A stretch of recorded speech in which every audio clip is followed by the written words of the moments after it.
नमस्कार दोस्तों, बहुत बहुत स्वागत है आपका मध्य प्रदेश के करंट अफेयर्स में। मैं हूं नीलेश और आप सभी का आज के करंट अफेयर्स यानी 5 अगस्त के करंट अफेयर्स में स्वागत करता हूं। और हमेशा की तरह शुरुआत करते हैं करंट अफेयर्स की हम अपने एक जानकारी के साथ कि यदि आप MPPSC 2025 को लेकर के टारगेटेड हैं तो एग्ज़ाम गुरुजी में चल रहा है 15 मंथ यानी 1.5 साल के लिए आपका प्री मेंस और इंटरव्यू तक का एक मेंटरशिप प्रोग्राम, जिसके अंदर आपको मिल रहे हैं 2999 के अपडेटेड नोट्स प्री और जो कि पूरी मेंस के हैं। साथ ही 60 मेंस के टेस्ट भी रहेंगे, 80 प्री के टेस्ट भी रहेंगे। साथ में आपको क्वेश्चन बैंक भी दिया जाएगा और सभी मेंस टेस्ट का आपकी कॉपियों का वैल्यूएशन भी होगा। ये सारी जानकारी आप एग्जाम गुरुजी के दिए गए नंबर पे ले सकते हैं, नीचे दिए गए नंबर पे व्हाट्सअप करके भी ले सकते हैं। तो ये कोर्स आपको लगभग जाके 5000 का पड़ता है, जिसमें 3000 के नोट्स के बाद ये कोर्स आपको जा करके लगभग 2000 का हो जाता है। यानी महीने के 100 रुपये भी नहीं पड़ रहे हैं, 110 रुपये के लगभग पड़ते हैं। तो आप चाहे तो इसको ज्वाइन कर सकते हैं। ज़्यादा जानकारी नीचे दिए गए नंबर पे आपको मिल सकती है। शुरुआत करते हैं हमेशा की तरह आज के विचारों के साथ कि जो सफलता का दरवाज़ा होता है वो हमेशा खुला रहता है। यह तो आप पर निर्भर करता है कि आप उसे पार कर पाते हैं या नहीं कर पाते हैं। तो दरवाजे हमेशा खुले रहते हैं, उस दरवाजे तक हमें जाना होगा। ठीक है, चल कर के जाना होगा। तो चलना तो देखिए आपको ही पड़ेगा। दरवाज़ा खुला हुआ है, जो चलते चलते वहाँ तक पहुँच जाता है वो उस दरवाजे को पार कर जाता है। तो रुकना नहीं है, चलते रहना है और आगे की तरफ चलना है। और शुरुआत करनी है आज के पहले प्रश्न की। तो आज का पहला प्रश्न काफ़ी अच्छा प्रश्न है और ऐसा लग रहा है कि ये आने वाले समय में MPPSC यानी व्यापम के किसी न किसी पेपर पे ये आपसे टकराने वाला है, क्योंकि छोटी मोटी हस्ती नहीं है जिनका हाल ही में निधन हुआ है। जे ज्योति, इनका जे दत्ता के नाम से भी आपने सुना होगा। पूरा नाम इनका श्री जगत ज्योति दत्ता है। इनका हाल ही में निधन हुआ है और इनका जो संबंध रहा है ये वन्य जीव संरक्षण से रहा है। थोड़ी सी डिटेल इनके बारे में देख लेते हैं। बहुत बड़ी पर्सनालिटी रही मध्य प्रदेश की, और मध्य प्रदेश जो वर्तमान में जाना जाता है वो अपने किसके लिए जाना जाता है? वो जाना जाता है अपने वन्य जीव संरक्षण के लिए भी जाना जाता है, टाइगर रिजर्व्स के लिए जाना जाता है, अपने क्या कहते हैं वनों के लिए जाना जाता है। तो उस क्षेत्र में इनका बहुत बड़ा योगदान रहा। IFS अधिकारी रहे हैं, इंडियन फॉरेस्ट सर्विस से जुड़े हुए रहे हैं। ये राज्य वन अनुसंधान संस्था जबलपुर की स्थापना में इनका बहुत बड़ा योगदान रहा है और इन्होंने वन्य जीव संरक्षण और उसके अनुसंधान के क्षेत्र में बहुत बड़ा कार्य किया है। आप ये कह सकते हैं कि हमारे यहाँ जो नेशनल टाइगर रिजर्व्स हैं और जो अभयारण्य हैं वर्तमान में, उनकी स्थापना से लेकर के उनके मैनेजमेंट, उनमें एक टाइगरों की या जो वन्यजीव होते हैं उनकी सुरक्षा, उनकी किस प्रकार से उनको रखना चाहिए, उस पर उन्होंने बहुत कार्य किया, बहुत ग्राउंड लेवल से कार्य किया है। इनके बारे में ये कहा जाता है कि जो वहाँ पे वन रक्षक होते हैं उनसे तक इनके मतलब बहुत उनसे तक ये मिलने में कभी भी ऐसा कोई गुरेज नहीं करते थे। जब बात होती थी किसकी, वन्यजीव की बात होती थी, उसके संरक्षण की बात होती थी, उनके रखने की बात होती थी, तो वो उनका एक ही टारगेट होता था कि मुझे इस वन्यजीव को संरक्षित रखना है तो मुझे किसी भी स्तर पे जाना पड़ेगा या बात करनी पड़ेगी, उससे समझना पड़ेगा सारी चीज़ों को, तो मैं समझूंगा। इतने समर्पित व्यक्तित्व रहे हैं। हाल ही में इनका जो निधन हुआ है तो इनको देश के बड़े से बड़ी हस्तियों ने इनको क्या किया है, कॉन्डोलेंस किया हुआ है। तो इन्होंने हमारे पीछे बहुत बड़ी एक वन्यजीव वार्डन के रूप में, इन्होंने प्रदेश के पहले वन्यजीव वार्डन के रूप में इन्होंने कार्य किया था और एक बहुत समृद्ध वन्यजीव विरासत ही हमारे पीछे छोड़ करके गए हुए हैं। और इसी के उनके क्या कहते हैं योगदान के लिए वन्यजीव संरक्षण और अनुसंधान द्वारा इन्हें लाइफ टाइम अचीवमेंट पुरस्कार से सम्मानित भी किया जा चुका है।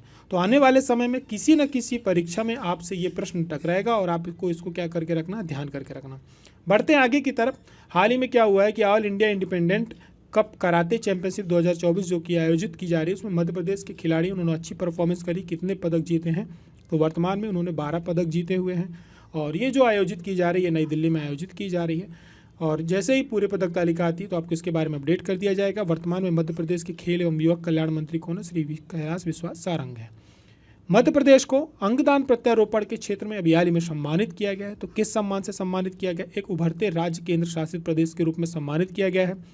इंदौर के सांसद हैं शंकर लालवानी, उन्होंने ये पुरस्कार को ग्रहण किया है और ये पुरस्कार दिया गया है कहाँ पर? दिल्ली में दिया गया है। किसके द्वारा दिया गया है? कि जो केंद्र के इस समय स्वास्थ्य और परिवार कल्याण मंत्री हैं श्रीमती अनुप्रिया पटेल, इनके द्वारा जो अंगदान दिवस मनाया जाता है 3 अगस्त को, 14वें भारतीय अंगदान दिवस मनाया गया है, ये उसके उपलक्ष्य में इनको दिया गया है।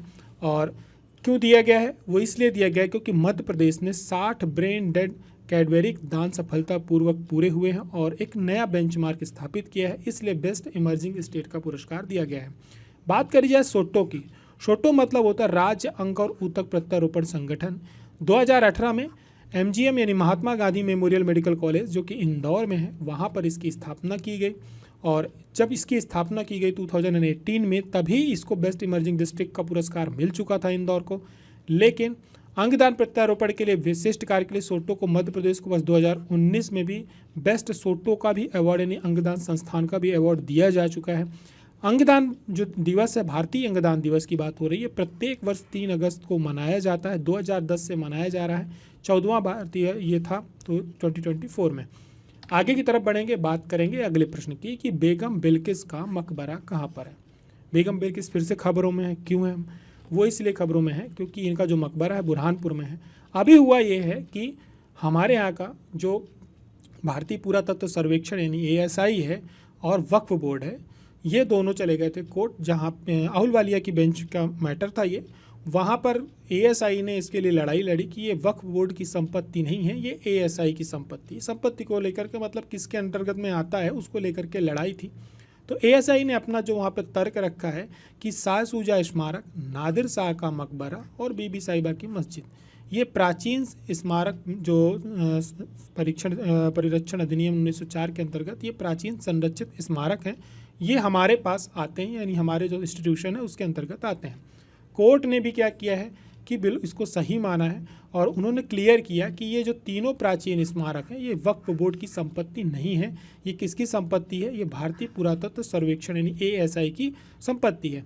तो अब यहाँ पे बात उठ जाती है कि भाई शाह सूजा स्मारक, नादिर शाह का मकबरा और बीबी साहिबा की मस्जिद, ये तीनों कहाँ हैं? तो ये तीनों के तीनों बुरहानपुर में हैं। शाह सूजा का जो स्मारक है उसी के बगल में बेगम बिल्किस का भी मकबरा है, जिनका उसमें डिलीवरी के टाइम पे इनकी मृत्यु हो गई थी, तो इनको यहीं पे क्या कर दिया गया था, दफना दिया गया था। शाहजहाँ के पुत्र को ये जन्म दे रही थी, ठीक है। और इस महल को खरबूजा महल के नाम से भी जाना जाता है और उसी के अंदर इनका मकबरा बना हुआ है। काफ़ी मतलब अच्छा स्ट्रक्चर है देखने में। नादिर शाह का मकबरा एक विशाल चबूतरे पे बनाया गया है, इसमें तोरण द्वार है, 8 तोरण द्वार हैं। इसमें भी इसी की इमारत में 3 कब्रें हैं। बीबी साहिबा की मस्जिद है, इसको बीबी की मस्जिद के नाम से भी जाना जाता है। इसका जो निर्माण कराया था वो गुजरात के सुल्तान मुफ्फर शाह द्वितीय की बेटी रानी बेगम रकैया के द्वारा 1529 में पूरा करवाया गया था, ठीक है। तो ये बातें याद रखेंगे, खबरों में रहा है, ASI के लिए एक बड़ी जीत है, तो हो सकता है आपसे कहीं ये पेपर में टकरा जाए। हाल ही में मध्य प्रदेश सरकार ने क्षेत्रीय पर्यटन को बढ़ावा देने के लिए एक नई उड़ान चालू करी, यानी हवाई सेवा चालू करी है। इसका नाम क्या है? इसका नाम है PM श्री पर्यटन हवाई सेवा। पर्यटन हवाई सेवा याद रखना है, ये पर्यटन से जुड़ी हुई है, जिसमें इमरजेंसी में मेडिकल इमरजेंसी के लिए चला जाता है, वो मेडिकल हेल्थ सेवा अलग है। हाल ही में मध्य प्रदेश सरकार ने क्या किया है कि आप सभी को, पहले हमारे यहाँ तीर्थाटन योजना चल ही रही है, उसके अंतर्गत रेलवे के माध्यम से अलग अलग जगह पे सभी को क्या किया जाता है, तीर्थ स्थान ले जाया जाता है। उसमें सभी धर्मों के तीर्थ स्थान आते हैं। उसी क्रम में आगे बढ़ते हुए एक पर्यटन हवाई सेवा शुरू की गई है। इसका किया गया है विस्तार, इसलिए है वापस से खबरों में। लेकिन शुरुआत कब से हुई थी? तो शुरुआत 13 जून 2024 से हुई थी। मध्य प्रदेश के जो 8 शहर हैं, भोपाल, इंदौर, जबलपुर, रीवा, उज्जैन, ग्वालियर, सिंगरौली और खजुराहो, ठीक है, इसका विस्तार किया गया, सेवा को और क्या किया गया, आसपास चालू किया गया, ठीक है। तो यहाँ से ये मिलती है। अब राज्यों को जो है 5 क्षेत्रों में वर्गीकृत किया गया। पहले ग्वालियर और चंबल, बघेलखंड क्षेत्र, बुंदेलखंड क्षेत्र, महाकौशल क्षेत्र, मालवा और निमाड़, साथ में नर्मदापुरम, इन 5 क्षेत्रों में आपसे पूछा जा सकता तो वर्गीकृत किया गया है। तो सरकार ने क्या किया है कि जो हमारा भारतीय टूर ऑपरेटर्स एसोसिएशन, इसके माध्यम से पर्यटन को बढ़ावा देने के लिए हेलीपैड सेवा चालू करी है और इसका नाम रखा है PM श्री पर्यटन हवाई सेवा। और साथ ही साथ हमारे देश में देश का पहला जो स्कूल है, हेलीकॉप्टर प्रशिक्षण स्कूल, ये कहाँ शुरू किया गया है? ये खजुराहो में शुरू किया गया है, ठीक है। तो इसको हमें क्या करके रखना है, ध्यान में रखना है। आगे की तरफ बढ़ेंगे, बात करेंगे अगले प्रश्न की कि जो कि आपसे जुड़ा हुआ है। आपसे जुड़ा हुआ इसलिए है क्योंकि इसका जो आंसर देना है आपको नीचे कमेंट बॉक्स में ज़रूर देना है। आप सभी करंट अफेयर देखते हैं तो आंसर देना बिल्कुल भी नहीं भूलना है। अब आगे से इन आंसर्स की डिटेल्स भी हम देना शुरू कर देंगे। तो विदिशा जिले में कौन है? नीलकंठेश्वर मंदिर है। इसका निर्माण किसके द्वारा कराया गया था? अक्सर पूछ लिए जाते हैं ऐसे प्रश्न। चालुक्य राजाओं द्वारा, कलचुरी राजाओं द्वारा, परमारों के द्वारा या गुप्त राजाओं के द्वारा। राइट आंसर क्या है? ज़्यादा हो तो 2 से 3 बातें, यानी आप 2 मार्कर आंसर भी इसका नीचे दे सकते हैं। इसके बारे में 3 प्रमुख बातें क्या हैं?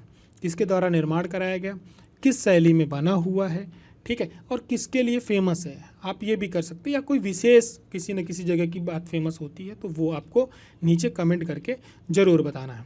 जिनके आंसर राइट होंगे और अच्छे होंगे एग्जाम गुरुजी उनको पिन करेगा, साथ ही में क्या करेगा, हार्ट देगा। साथ ही साथ यदि आप उद्यमिता प्रबंधन और समाजशास्त्र के वीडियो लेक्चर्स लेना चाहते हैं तो आप परचेज कर सकते हैं। 20 अगस्त तक इसमें ऑफर है, 495 रुपये में, 96 रुपये में है ये unlimited hours watch time videos हैं। आप इनको कितनी बार भी, कितने मतलब 1 साल तक लगातार कितनी बार भी देख सकते हैं, दिन भर 24 घंटे देख सकते हैं, कोई समस्या नहीं है। साथ ही सिनॉप्सिस और क्वेश्चन बैंक भी आपको इसमें क्या किए जाएंगे, प्रोवाइड किए जाएंगे। कोर्स कंप्लीट है, आप इनको जैसे ही परचेज करते हैं ऑटोमेटिक आपकी वीडियो एक्सेस हो जाएंगे। आगे की तरफ बढ़ेंगे, बात करेंगे कि वीडियोस आपको पसंद आ रहे हैं तो शेयर करना नहीं भूलना है, पढ़ाई जोरों से करके रखनी है। फिर हमारी मुलाकात होती, तब तक के लिए अपना ध्यान रखें। जय हिंद, जय भारत।